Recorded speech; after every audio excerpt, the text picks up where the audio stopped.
এজন্য আমাদের যে দেশ যেহেতু এখন ইসলামী রাষ্ট্র না, যেহেতু তারা আমাদের দেশে যারা আমাদের সাথে অন্যান্য সংখ্যালঘুরা আছে, এরা যেহেতু এই দেশের নাগরিক, অবশ্যই তারা তাদের ধর্ম পালনে সম্পূর্ণ স্বাধীন। তাদের ধর্মের ব্যাপারে হস্তক্ষেপ করার কোনো অধিকার আমাদের নেই। তারা তাদের ধর্ম পালনে সম্পূর্ণ স্বাধীন। এজন্য আল্লাহ রাব্বুল আলামিন তাদের ধর্ম পালনের ব্যাপারে তাদেরকে স্বাধীনতা দিতে বলেছেন এবং বলেছেন এদের সাথে সদাচরণ করো। এদের ব্যাপারে ধর্মীয় স্বাধীনতায় কোন ধরনের হস্তক্ষেপ করা যাবে না, কিন্তু অবশ্যই সেটা সামাজিকতা এবং শালীনতার মধ্যে থাকতে হবে। যেটা সমাজকে নষ্ট করে, অন্যের ক্ষতির কারণ হয়ে দাঁড়ায়, সেখানে অবশ্যই তাদেরকে বাধা দিতে হবে। আমাদেরও এমন কোনো কাজ করা উচিত না যেটার কারণে সমাজ রাষ্ট্রের কোনো ক্ষতির সম্মুখীন হয়। এজন্য রাসূল সাল্লাল্লাহু আলাইহি ওয়াসাল্লাম বলেছেন, মান কাতালা মুআনিদান লাম ইয়ারিহ রাইহাতাল জান্নাহ ওয়া ইন্না রিহাহা তুজাদু মিন মাসিরাতি 40 আম। যে কোনো জিম্মি বা যে কোনো ইসলামী ভূখণ্ডে বসবাসকারী অমুসলিমের ব্যাপারে অন্যায়ভাবে তার ব্যাপারে কোনো সিদ্ধান্ত নেয়, তার ক্ষতি করে, তাকে হত্যা করে, তো লাম ইয়ারিহ রাইহাতাল জান্নাহ, সে জান্নাতের সুবাস পাবে না, জান্নাতের ঘ্রাণও পাবে না। ওয়া ইন্না রিহাহা তুজাদু মাসিরাতা 40 আম, যদিও জান্নাতের ঘ্রাণ 40 বছরের সমান দূরত্ব থেকেও পাওয়া যায়, কিন্তু ওই ব্যক্তি জান্নাতের ঘ্রাণ পাবে না। অর্থাৎ মুসলিম ভূখণ্ডে বসবাসকারী অমুসলিম যারা মুসলমানদের জিম্মায়, মুসলমানদের নিরাপত্তায় থাকে, এদেরকে অন্যায়ভাবে হত্যা করলেও একজন মুসলমানের জন্য এই শাস্তি যে সে জান্নাতে যেতে পারবে, জান্নাতের ঘ্রাণও পাবে না। এজন্য রাসূল সাল্লাল্লাহু আলাইহি ওয়াসাল্লাম বলেছেন, আলা মান যালামা মুআহিদান আও ইনতাকাসাহু আও কাল্লাফাহু ফাওকা তাকাতিহি আও আখাযা মিনহু শাইআন বিগাইরি তিবি নাফসিহি ফাআনা হাদীদুহু ইয়াওমাল কিয়ামাহ। মুসলিম ভূখণ্ডে বসবাসকারী কোনো অমুসলিমের ব্যাপারে, যাদেরকে ইসলামী রাষ্ট্র নিরাপত্তা দিয়েছে, যারা ইসলামী রাষ্ট্রের ট্যাক্স কর আদায় করে, এদের ব্যাপারে যদি কেউ অন্যায় করে, জুলুম করে, এদের উপরে যদি কেউ অন্যায়ভাবে কোনো কাজ চাপিয়ে দেয় যেটা তাদের সামর্থ্যের বাইরে, সাধ্যের বাইরে, অথবা তাদের থেকে জবরদস্তিমূলক কোনো সম্পদ হরণ করে, জবরদস্তি করে, আল্লাহ রাসূল বলেছেন, ফাআনা হাদীদুহু ইয়াওমাল কিয়ামাহ, ওই ব্যক্তির বিরুদ্ধে আমি হাসরের ময়দানে সাক্ষী দেব। অর্থাৎ একজন অমুসলিম যখন ইসলামী রাষ্ট্রে বসবাস করে, তখন অবশ্যই তার নিরাপত্তার দায়িত্ব মুসলিম রাষ্ট্রের। এজন্য কোনোভাবেই এটা বলার সুযোগ নাই যে এদেশে যারা সংখ্যালঘু আছে, ভিন্ন ধর্মের অবলম্বী আছে, যারা ধর্মের অনুসারী আছে, যারা এদের বিরুদ্ধে কোন ধরনের ষড়যন্ত্র করা, এদেরকে ক্ষতিগ্রস্ত করা, এটা কোনোভাবে আমাদের নৈতিকতার মধ্যে পড়ে না। শরীয়ত আমাদেরকে কোনোভাবে এটা স্বীকৃতি দেয় না, বরং তাদের নিরাপত্তার ব্যবস্থা করা এটা আমাদের দায়িত্ব। প্রিয় হাজিরিন, এখন কথা হলো, তাদের তো নিরাপত্তা থাকবে, আমাদের পক্ষ থেকে তারা নিরাপদ থাকবে, তারা তাদের ধর্মীয় স্বাধীনতায় সম্পূর্ণ নিরাপদ থাকবে, তো আমাদের দায়িত্ব কি? তাদের যে ধর্মীয় আচার অনুষ্ঠানগুলো, আমরা কি সেগুলোতে অংশগ্রহণ করব? আমাদের দেশে একটা স্লোগান শেখানো হয়েছে, ধর্ম যার যার উৎসব সবার। নাউযুবিল্লাহি মিন যালিক। একজন মুসলমান কি করে একজন হিন্দু ধর্মের উৎসব পালন করে? বরং ধর্ম যার যার উৎসব তার, ধর্ম যার যার উৎসব তার।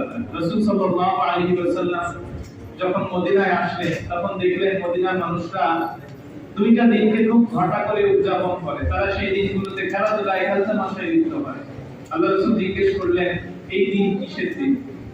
তখন তারা বললো যে আমরা জাহিলি যুগ থেকে এই দুইটা দিবসকে উদযাপন করি, একটার নাম হচ্ছে নাইরুজ, আরেকটার নাম মেহেরজান। আল্লাহ রাসূল বললেন যে ইন্নাল্লাহা কাদ আবদালাকুম বিহিমা খায়রাম মিনহুমা, আল্লাহ তাআলা তোমাদের জন্য এই দুই দিনের চেয়ে আরো দুইটা দিন দ্বারা পরিবর্তন করে দিয়েছেন, তোমরা সেই দুইটা দিনকে আনন্দ উদযাপন করো। ইয়াউমুল আযহা ওয়া ইয়াউমুল ফিতর, একটা হচ্ছে ঈদুল আযহা আর একটা হচ্ছে ঈদুল ফিতর। আল্লাহ রাসূল চাইলে মদিনাবাসীর সেই দুইটা দিনের আনন্দ উদযাপনকে রেখে দিতে পারতেন, কিন্তু সেটা যেহেতু জাহিলিয়াতের মধ্যে ছিল, জাহিলি যুগের একটা ধারা ছিল, সংস্কৃতি ছিল, এজন্য আল্লাহ রাসূল সেটাকেও পরিবর্তন করে দিয়েছেন। রাসূল সাল্লাল্লাহু আলাইহি ওয়াসাল্লাম বলেছেন, মান তাশাব্বাহা বিগাইরিন ফাহুয়া মিনহু, মান তাশাব্বাহা বিগাইরিনা ফালাইসা মিন্না, যে অন্যের সাথে সাদৃশ্য রাখে সে তাদের অন্তর্ভুক্ত, যে অন্যের সাথে সাদৃশ্য রাখে সে আমার দলভুক্ত না, আমার উম্মতের অন্তর্ভুক্ত না। এজন্য সামনে যে ছুটি আসতেছে বা রাষ্ট্রীয়ভাবে যে ছুটি দেওয়া হইতেছে, যদিও এই ছুটি দেওয়াটা একজন মুসলমানের জন্য যৌক্তিক না, আমাদের প্রয়োজন ছিল না এই ছুটি।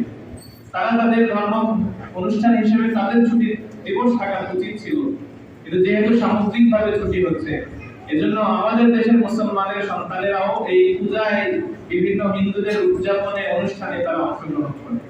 এটা অত্যন্ত দুঃখজনক। রাসূল সাল্লাল্লাহু আলাইহি ওয়াসাল্লামের সাহাবী ওমর রাদিয়াল্লাহু তাআলা আনহু তিনি বলেন, লা তাদখুলু আলাল মুশরিকিনা ফি কানাইসিহিম ফাইন্না সুবতাতা তুনজালু আলাইহিম, যে তোমরা মুশরিকদের যেই উপাসনালয় আছে, মন্দির আছে, এগুলোতে প্রবেশ করো না, কেননা এগুলোর উপরে আল্লাহর পক্ষ থেকে রাগ, গজব, আযাব নাযিল হইতেই থাকে। সর্ব অবস্থায় সব সময় এগুলোর উপরে আল্লাহর পক্ষ থেকে আযাব নাযিল হয়, আল্লাহ তাআলার ক্রোধ, গজব নাযিল হইতে থাকে, আল্লাহ তাআলা তাদের উপর অসন্তুষ্ট থাকেন। সুতরাং তোমরা তাদের যেই উপাসনালয় আছে এগুলোতে তোমরা প্রবেশ করো না। ওমর রাদিয়াল্লাহু আনহু আরো বলেন, ইজতানিবু আ'দা আল্লাহি ফি ঈদিহি, আল্লাহর শত্রু যারা তাদের থেকে তোমরা বিরত থাকো, তাদের উপাসনালয়ে, তাদের ধর্মীয় অনুষ্ঠানে, তাদের উদযাপনে। সুতরাং সামনে যে হিন্দু ধর্মাবলম্বীদের অনুষ্ঠান আসতেছে, উদযাপন আসতেছে, পূজা, এই পূজার ছুটি পাওয়ার পরেও আমাদের মুসলমানদের জন্য দায়িত্ব হচ্ছে আমরা তা থেকে নিজেদেরকে বিরত রাখবো। অনেক সময় যেহেতু এটা রাষ্ট্রীয়ভাবে উদযাপন হয়, এই পূজা বা এই অনুষ্ঠান রাষ্ট্রীয়ভাবে যেহেতু ছুটি আছে, তো অনেক সময় আমাদের অনেক মুসলমান এই পূজা উদযাপনে চাঁদা দেয়, আছে না? এমন যে পূজা উদযাপনের জন্য চাঁদা দেয় মুসলমানের সন্তান, সরকার দিচ্ছে সেটা কিন্তু, কিন্তু আমাদের ব্যক্তিগত পর্যায়ে অনেকে আছে যারা এই ধরনের অনুষ্ঠানের মধ্যে চাঁদা দেয়, বিভিন্ন কারণে নিজেদের স্বার্থ হাসিলের জন্য চাঁদা দেয়। এই চাঁদা দেওয়ার বৈধতা কতটুকু? আল্লাহ রাব্বুল আলামিন কোরআনুল কারীমে বলেছেন, তাআওয়ানু আলাল বিররি ওয়াত তাকওয়া ওয়া লা তাআওয়ানু আলাল ইসমি ওয়াল উদওয়ান, যে তোমরা ন্যায়সঙ্গত কাজ এবং তাকওয়ার কাজে একে অপরকে সহযোগিতা করো, শারীরিকভাবে, আর্থিকভাবে, পরামর্শের মাধ্যমে, যে কোনো ভাবে হোক। তাকওয়ার ক্ষেত্রে, ন্যায়সঙ্গত কাজের ক্ষেত্রে তোমরা একে অপরের সহযোগিতা করো। ওয়ালা তাআওয়ানু আলাল ইসমি ওয়াল উদওয়ান, কিন্তু গুনাহের কাজে, পাপের কাজে, সীমা লঙ্ঘনমূলক কাজে তোমরা একে অপরকে সহযোগিতা করো না। যে ওয়ালা তাআওয়ানু নাহির থেকে ব্যবহার করছে, যেটা দ্বারা স্পষ্টভাবে বলা যায় হারাম।